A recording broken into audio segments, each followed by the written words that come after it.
بچانے کے لیے کیوں نہیں نکلتے؟ یہاں میں آپ کو ایک حدیث مبارکہ سناؤں گا۔ میرے اور آپ کے کریم آقا رسول عربی شفیع معظم رحمت عالم نے ارشاد فرمایا، وہ ایمان والا نہیں ہے، وہ ایمان والا نہیں ہے، وہ ایمان والا نہیں ہے۔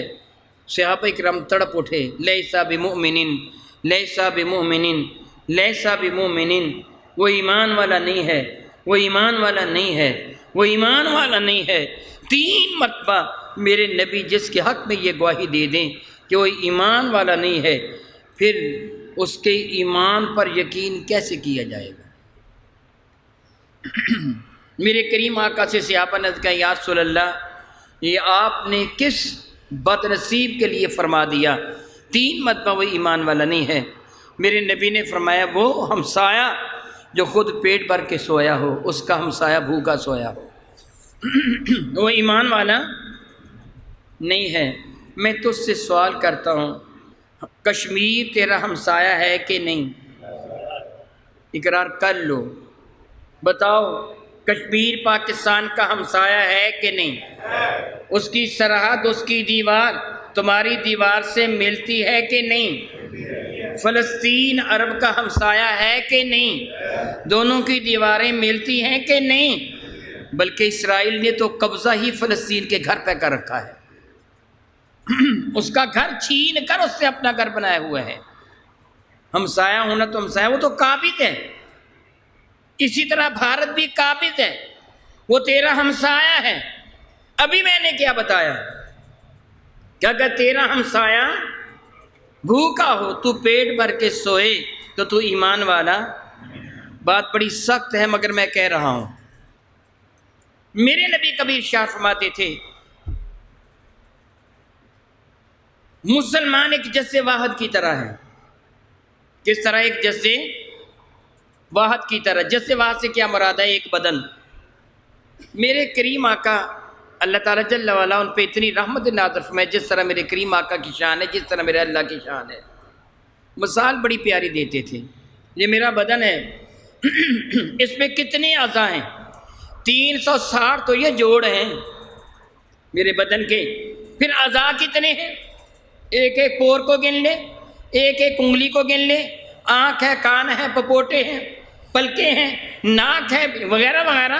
جسم کے پیٹ کے اندر کتنے اعضاء ہیں؟ یہ سارے مل کر ایک ہیں۔ کیا بولا؟ یہ سارے مل کر کیا ہیں؟ سارے مسلمان مل کر ایک ہیں۔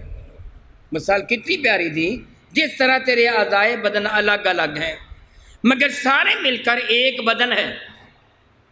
مسلمان پوری دنیا کے الگ الگ ہیں مگر سارے مل کر ایک ہیں۔ پھر میرے نبی نے فرمایا، اگر کسی عضو میں درد ہوتا ہے تو پورا بدن بے چین ہو جاتا ہے۔ ایسے ہے کہ نہیں؟ بھی کسی کی پاؤں کی چھنگلیاں، چیچی، پاؤں کی سب سے چھوٹی انگلی، اس کی اگلی نوک میں ناخن کے قریب کانٹا چبھے تو درد سے تیری آنکھوں میں آنسو آتے ہیں کہ نہیں؟ تیرا دماغ محسوس کرتا ہے کہ نہیں؟ پاؤں کی انگلی سے سب سے زیادہ دور یہی تھا۔ تکلیف وہاں ہوئی، محسوس تیرے دماغ نے کیا۔ میرے نبی نے فرمایا، دنیا کے جس کونے میں بھی مسلمان ہے، اسے تکلیف ہو تو درد تجھے ہونی چاہیے۔ سارے مسلمان جس واحد کی طرح ہے۔ انما المؤمنون اخوہ، قرآن فرماتا ہے سارے ایمان والے آپس میں کیا ہیں؟ قرآن نے کیا فرمایا، النبی اولیٰ بالمؤمنین من انفسہم وازواجہ امہاتہم۔ ایمان والے نبی محتشم رحمت عالم کے بہت ہی زیادہ قریب ہیں، یا میرے نبی ایمان والوں کو ان کی جانوں سے بھی زیادہ مالک ہیں۔ وازواجہ امہاتہم، نبی کی بیویاں ایمان والوں کی، کسی ایک ایمان والے کی؟ بتاؤ نا مجھے یار، سب بتا دو، بلند آواز سے کہو، سب ایمان والوں کی۔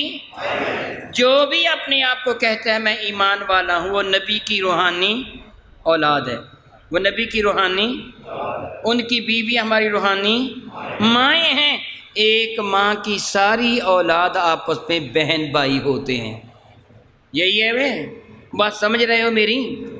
تیرے ساتھ والے کمرے میں، تیرے ساتھ والی دیوار میں تیری بہن کی، تیری بیٹی کی، تیری ماں کی عزت برباد کر رہے ہوں گنڈے، تجھے سکون کی نیند آئے گی؟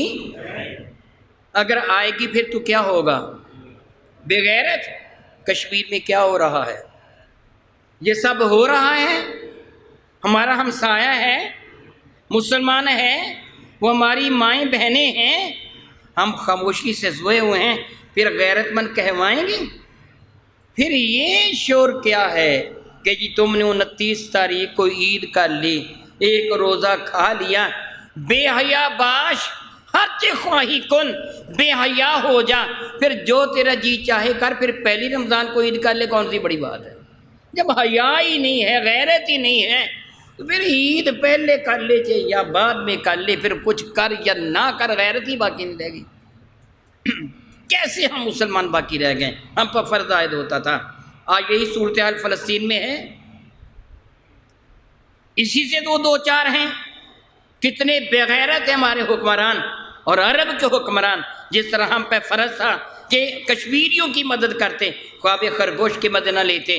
اہل عرب پر یہ فرض تھا کہ وہ فلسطینیوں کی مدد کرتے، خواب خرگوش کی مدد نہ لیتے، مگر وہ اسرائیل کے ساتھ، اس ظالم کے ساتھ اور بھارت کے ساتھ محبت کے تعلقات اور پینگے بڑھا رہی ہے۔ پھر اللہ کا عذاب نہیں آئے گا تو اور کیا آئے گا؟ پہلے ان پر فرض ہے، پھر پورے عالم اسلام پر۔ اسی طرح کشمیر کا جہاد بھی پہلے پاکستان پر فرض ہے، پھر پورے عالم اسلام پر۔ میرا اللہ تعالیٰ ارشاد فرماتے ہیں، اور تم کیوں ان کمزوروں کے لیے نہیں نکلتے ہو؟ مستضعفین من الرجال والنساء، وہ کمزور ناتوان جن کو کمزور کر دیا گیا ہے، وہ مرد بھی ہیں، عورتیں بھی ہیں، والولدان الذین یقولون، وہ چھوٹے چھوٹے بچے بھی ہیں جو رو رو کر میرے حضور دعا مانگ رہے ہیں کہ ربنا اخرجنا من هذه القرية الظالم اهلها، مولا ہمیں اس بستی سے نکال کہ جس کے رہنے والے ظالم ہیں، ہم پر ظلم کر رہے ہیں، مار پیٹ کر رہے ہیں، ذبح کر رہے ہیں، ہمیں عزتیں برباد کر رہے ہیں، سنگینوں پر اچھال رہے ہیں، نیتوں کی انیوں سے مولا تعالیٰ ہمارے پیٹ چاک کر رہے ہیں، مولا تعالیٰ ان کے ظلم سے ہمیں بچا لے۔ رب فرماتا ہے میرے حضور دعا کر رہے ہیں، اور جاؤ جا کے ان کو بچاؤ، اگر تم نہ بچاؤ گے تم پر میرا غضب نازل ہوگا۔ رب کا معاذ اللہ تعالیٰ حکم ہے ان کو بچانے کا، جہاد فرض ہو چکا ہے۔ اگر ہم جہاد نہ کریں گے تو مجرم ہیں۔ ہماری یہ عادت شدید ترین نقصان دہ عادت ہے جی، ہم دعا کرتے ہیں اللہ تعالیٰ میں بھی دعا کرتا ہوں، اے اللہ تعالیٰ کشمیر والوں پہ رحمت نازل فرما۔ اور تنہا دعا کافی نہیں ہے، میرے نبی میدان جنگ میں تلوار لے کے آئے تھے، بدر میں دعا مانگی تھی، مدینہ طیبہ میں بیٹھ کر دعا نہیں مانگی تھی۔ دعا بھی مانگ، اللہ کا حکم ہے، مگر ہاتھ پہ ہاتھ دھرے نہ بیٹھ۔ تیرے حکمرانوں پہ فرض ہے کہ وہ اعلان کریں جہاد کا۔ فوجی تنخواہیں کس بات کی لیتے ہیں؟ عیاشی کس بات کی کرتے ہیں؟ ان کا فرض ہے، حکمرانوں کا فرض ہے وہ کافروں کے خلاف اعلان جہاد کریں۔ جب وہ اعلان جہاد کریں پھر تمہارا فرض ہے کہ تم ان کی امداد کرو۔ مسلمان عورتوں نے بھی میرے نبی کے زمانے برکت نشان میں سنہری دور میں جہاد کیا۔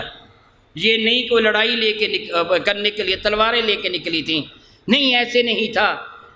ٹھیک ہے بعض بہادر خواتین نے تلوار لے کے بھی لڑائی کی، لیکن ساری خواتین میدان میں نہیں نکلی تھیں۔ انہوں نے جہاد کیا کیا تھا؟ مسلمان گھوڑوں پر سوار ہو کر، خچروں پر سوار ہو کر، گدھوں پر سوار ہو کر، اونٹوں پر سوار ہو کر کفار کے مقابلہ میں نکلتے تھے۔ زمانے میں اتنی ترقی نہ کی تھی، پیداوار زیادہ نہ تھی، ان کی رسیوں کی ضرورت تھی گھوڑوں کو باندھنے کے لیے، گدھوں کو، اونٹوں کو باندھنے کے لیے، ان کی لگامیں تیار کرنے کے لیے مسلمان عورتوں نے اپنی چوٹیاں کاٹ کے دے دی تھی کہ ان سے رسیاں تیار کر کے ان کی واگیں تیار کر لو۔ یہ مسلمان عورتوں کا جہاد تھا۔ جہاد جو آدمی جتنی طاقت رکھتا ہو ویسے ہی جہاد کرنا۔